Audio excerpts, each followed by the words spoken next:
Hello everyone, thanks for tuning in to today's Verb video. You're going to have a look at the weather for the next 10 to 14 days for today's Verb video. Day 10 will take us to the 24th of December. Christmas Eve in 10 days time. Can you believe that, everyone? What about that? So, yes, I shall get on with your 10 to 14 day in a moment. We will be able to extend up beyond day 10, actually, with the extended GFS and ECM ensembles. We're going to try in a couple of weeks. I'm going to have a look at the CFS E2 at the end of the video for the next 4 weeks, which gets us well into January.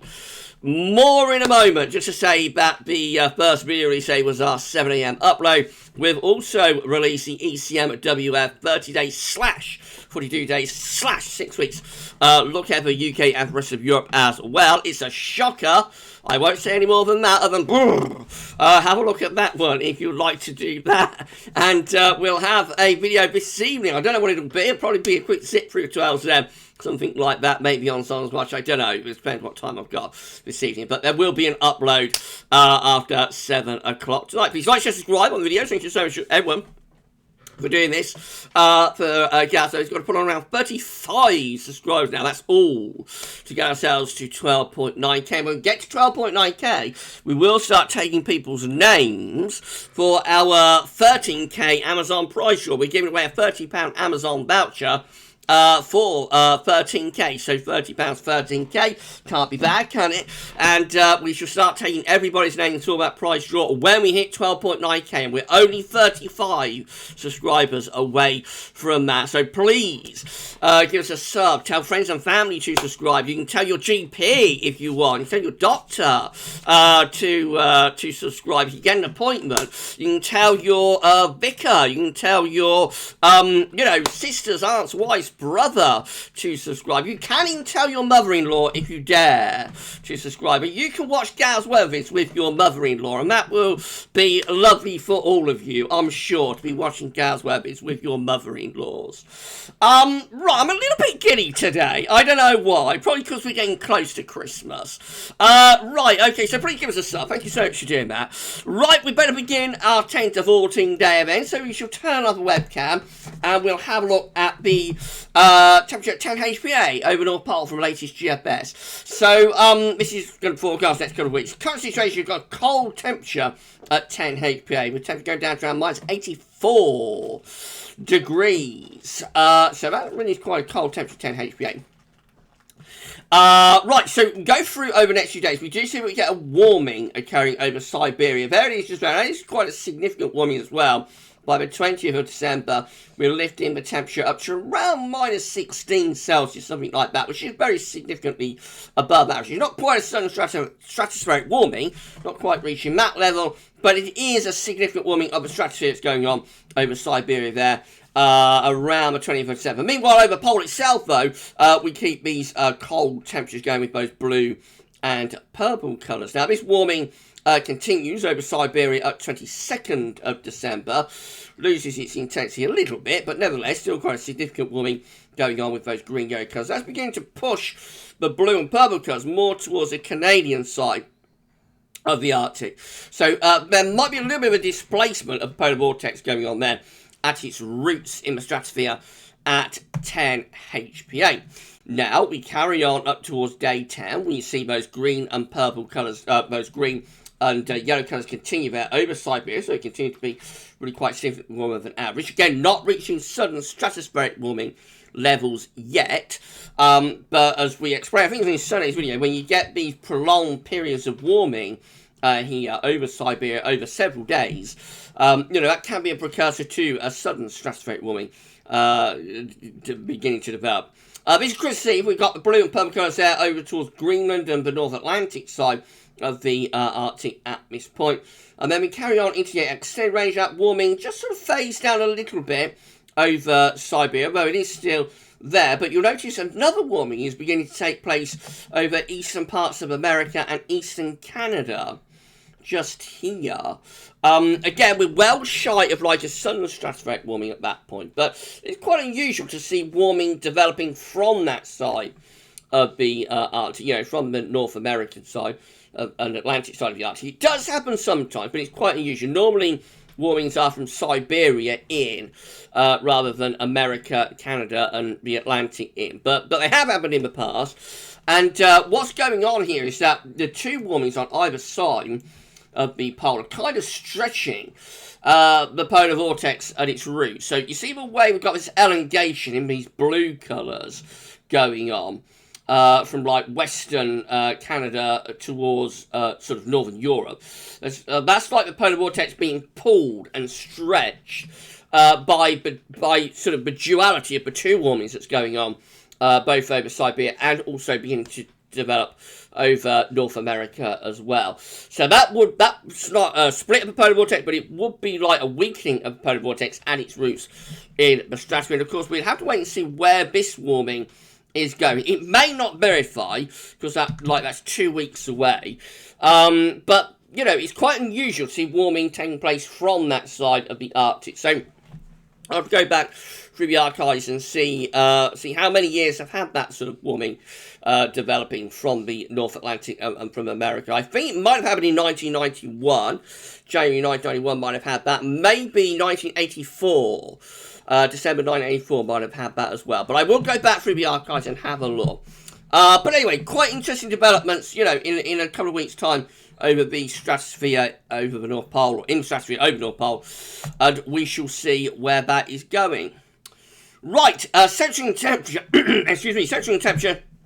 Interesting winter this, isn't it? Very, very interesting. We said it would be in the winter forecast. Centering temperature for December is currently sitting at 5.9 degrees, which is 1 degree above our average. That's provisional to yesterday, to the 13th of December. That's going to carry on rising. We'll probably go into the 6s. I would have thought so, maybe 6.5, something like that, by the second half of this week. We'll probably level off then and then begin to drop over the weekend and into next week as we begin to get colder weather developing under the area of high pressure. These are the GFS upper air temperature and precipitation ensembles the next couple of weeks. So looking at London today, red line is a 30-year upper air temperature average for London. We're starting off above average with the upper air temperatures at the moment. Of course, we're under a mild ridge of high pressure. That's going to go on for you know, several days. Up towards Christmas period and into Christmas, we find that there's a cooling trend going on. The white line is the ensemble mean. You see how around the 20th of December that's starting off up here. By Christmas Eve, 24th of December, ensemble mean down there. So clearly there is a cooling trend within the GFS ensemble days. Some of them are absolutely plunging into the freezer. So any of these that are going under at 2 or under minus 10 at 850 HPA, they are plunging into the freezer. And there's several of them doing that actually over the Christmas period. They are all sort of cold. We're not outliers because there's several going in the same direction, but they're certainly at the coldest end of the range. But my word, they are very, very cold. Those that are plunging down to minus 10 to minus 15 at 858 HPA. And generally, even the ensembles that aren't going as far as that, there are still many ensembles that are going really quite cold, you know, through Christmas week. We can't completely get rid of these milder ensemble members up here, though, which once again, yet again, does include the GFS operational run. So the GFS operational run is just refusing to go cold at the moment. And that thick green line there representing the GFS operational run is just staying stubbornly mild with the upper air temperatures. It wouldn't be mild on the surface, there'd be frost and fog. But with the upper air temperatures, that GFS operational run, you'll see it in a moment, is remaining mild. But it does look as though the overall trend within GFS ensembles actually just turned things quite cold, I think, over the Christmas period. So sooner or later, we've got to get a cold GFS operational run, I would have thought, unless something is amiss and most ensemble members are getting it all wrong. But anyway, you know, it's all up for grabs for Christmas, as we've been saying. There is a chance that we might have a cold and wintry Christmas. At the very least, I think we'll probably have a cold Christmas in terms of frost and fog. Precipitation-wise, going to be loads of dry weather over the next week or so. Getting a bit more unsettled around Christmas and afterwards, so. And, of course, if it's getting cold, and several of those ensemble members are getting cold, if it turns unsettled, then we have to start thinking about an increasing risk of snow at that point. Let's have a look at mean sea level pressure. So you can see we've got very high pressure coming up over the next few days, up to 1,040 millibars, and a gradual decline in pressure, but still relatively high, really, at around 1,020. Temperatures are going to be dropping as well. So the temperature in London at the moment is above 10 degrees, very mild. You see there is a downwards trend mode going on. So by the time you get into Christmas, this period just here, most of the ensemble members are to 5 degrees or under, and several of them are producing night frost as well. There are still a few milder ensemble members up here, but they are, sort of outliers, really. And in terms of a snow row, let's just have a look at that. So obviously not going to be any snow over the next week or so, because it'll be more or less completely dry. But there are some snow spikes appearing around and after the Christmas period. Not that many of them, but there are a few. If you look at Northampton, local to me, there's actually a few appearing there. But again, not that many at that point. So from a snow perspective, it doesn't look like there's a great deal going on. Certainly up to Christmas anyway. After that, we'll wait and see. Right, that's where summer data done then. Temperature anomalies on the 14th, 22nd of December, going to be milder than average. Precipitation anomalies from the 14th, 22nd of December, they're going to be drier than average. The latest movement map from earthnullschool.net shows that we're drawing in very mild winds from the southwest. Right, let's start going through the model data, man. This is what you were waiting for. So, UK Met at 72 hours, midnight on Friday, has a big area of high pressure sent over the top of the country, and that high pressure van, the UK Met Euro, carries on through the weekend and into the early part of next week, gradually inching its way northwards as well, turning colder with time under that area of high pressure with an increased risk of frost and fog. Maybe trying to get wind into the east, around that period, which that's 168 hours, which is a week away, midnight Tuesday on the 21st of December. We are having a go there, pulling wind into an easterly direction. Not particularly cold at this point, but I think there'll certainly be widespread frost and fog. As far as we go with UK Met Euro, let's have a look at the GFS midnight run then, and we see high pressure dominates the weather on Friday. That carries on into the weekend too, and through the early part of next week also. That's the middle of next week, Wednesday, 22nd of December. Again, the high pressure dominating the scene, bringing loads of dry and increasingly chilly weather. Having a go at pulling wind into the east on the 23rd of December. This is not like a proper Scandi, it's not a Scandinavian high. Nevertheless, it is drawing in some cold air from the east, so an increased risk of frost through next week. That's the day temp, Christmas Eve, and we're under high pressure, so it's going to be mostly dry, but cold and frosty, real old northerly blast into northern and northeast parts of Europe. That high pressure is not getting to high latitudes for Christmas Day, so we don't pull off any cold easterlies or northerlies or northeasterlies. No snow, just remaining under high pressure, dry, cold and frosty. That's beyond Christmas, that's the Boxing Day. Again, still under that high pressure, it's going nowhere fast. Right at the very end of the GFS midnight run, 30th of December, New Year's Eve, we start to pull in some colder air from the north at that point. We have a look at the ensembles. Let's just go to there, and then we go to there for the upper air temperatures. We can see, but actually I think that the 6Z ensembles probably did trend a little bit colder than the midnight run ensembles, to be honest. But I think there's more cold members down here of the 6Z set than the midnight run, and that's how the midnight GFS run fitted in within the overall GFS ensembles. Right, 6Z. High pressure dominates the weather. GFS 6Z, high pressure dominates weather on Friday. That carries on into the weekend as well. And loads of dry weather, and through to the open of next week, we're still under high pressure, so increased risk of frost and fog. Middle of next week, high pressure still sitting there over Western and Western Europe, bringing loads of dry, fine conditions. It carries on into Christmas as well. That's Christmas Eve, still in that area of high pressure.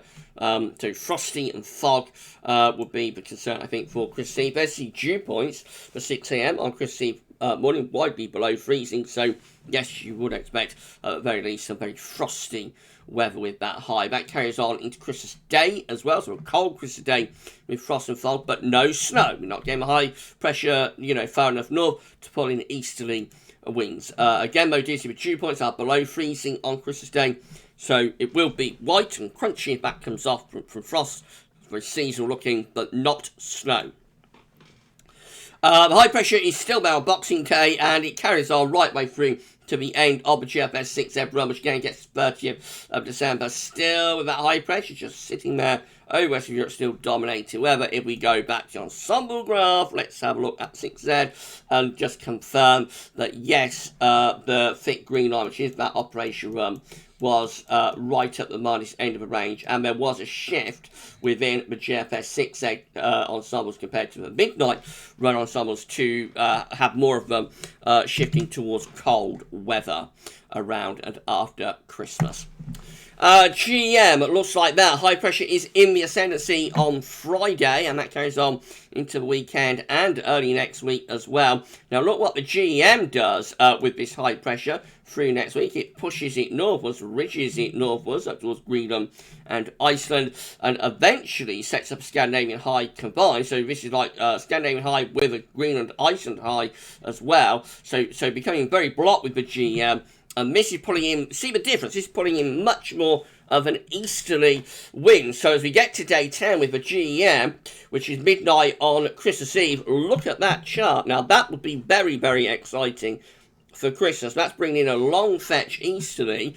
The air with that is originating from Russia and is absolutely, you know, piling across Europe with those easterly winds. But look at the upper air temperatures. We are on the verge of unleashing the beast there. The beast is about to be unleashed with the GM on Christmas Eve, as we've got the minus 10 Celsius isotherm on the east coast.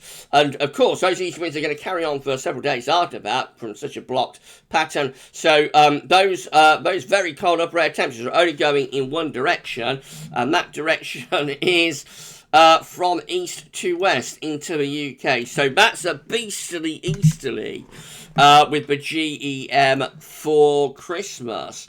What an exciting chart that would be. And of course on the GFS ensembles, let's go back to these again, that would be the kind of thing we'd be seeing with these ensemble members down here. So there are several GFS ensemble members that are going in the same direction as the GEM, because the GEM is not the best model. You know, it comes in under ECMWF in particular, and also the UK Met.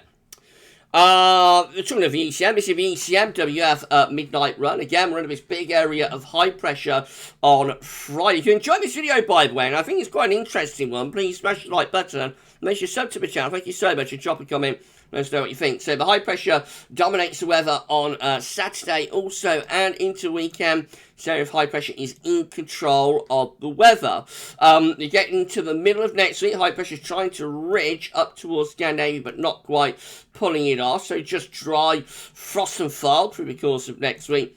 But day 10 chart from ECM does look quite interesting. It does finally pull off a Scandinavian high there, albeit it's a little bit south of where you would want it to be for a proper EC. But nevertheless, we're a bit of a Scandinavian high, and we are turning the wind into the east. We have got a lot of cold air sitting to our east. So if that Scandinavian high could stay in that position for another 24 hours by, so this midnight Christmas Eve, by midnight on Christmas Day, I suspect we would be starting to push these very cold upper air temperatures in that direction if we was able to maintain the high pressure, you know, in that position.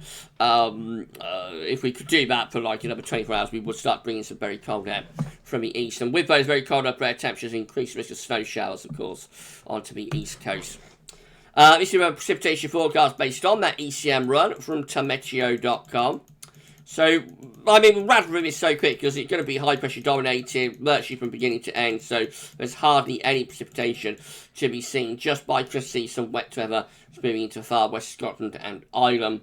You can just make out some snow over on the continent that is probably going in that direction on those easterlies. These are the options on the table within the ECM ensemble today for day 10 from the Icelandic Met Office. It gets us to Christmas Eve. 23 members of the ECM ensembles have high pressure to our north, and around that we're bringing in a bit of an easterly wind. That does include the control and the operational run, looking quite cold with those at day 10. We've got 12 just here. High pressure a little bit more towards the northwest. So maybe slightly more of a northeasterly type wind. So that's still going to be quite cold, to be honest. And you know, probably bringing some wintry showers into the east. Now, I've got 10 just here, but are probably blocked. This will be kind of like what the GM is doing, I think. properly blocked there with high pressure to the northwest. We've got this trough of low pressure across northern and western Europe. Now, that is a very wintry scenario. Winds are coming in from an east to northeasterly direction with those, and with the low pressure cores providing a possibility of snow. And then 6 just here with low pressure out in the Atlantic, and so we have got non-blocking with those, but the way it's all lined up, so it's probably relatively mild actually with that, and maybe quite wet too. In 2 weeks' time, these are the options that we've got, and this gets us to the 29th of December. 18 members of the ECM ensembles have high pressure more or less over the top of the country, so that is going to be mainly dry but cold. Winds again coming in from like an easterly direction. 12 with a mid-Atlantic ridge up towards Greenland and a trough of low over Scandinavia. That's going to be pulling in the wind from a northerly direction. 11 very blocked around Iceland and Greenland with low pressure underneath it, so that's a continuation of very cold and wintry conditions. Winds of course coming in from the east with that.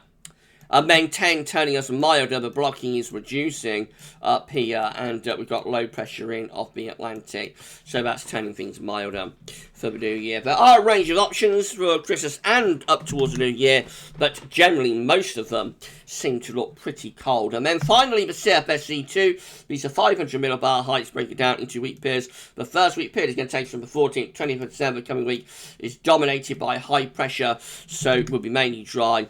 After a very mild start, we'll start to turn cooler. Week 2 will be the 21st to 27th of December over Christmas, taking the high pressure northwards and northwestwards.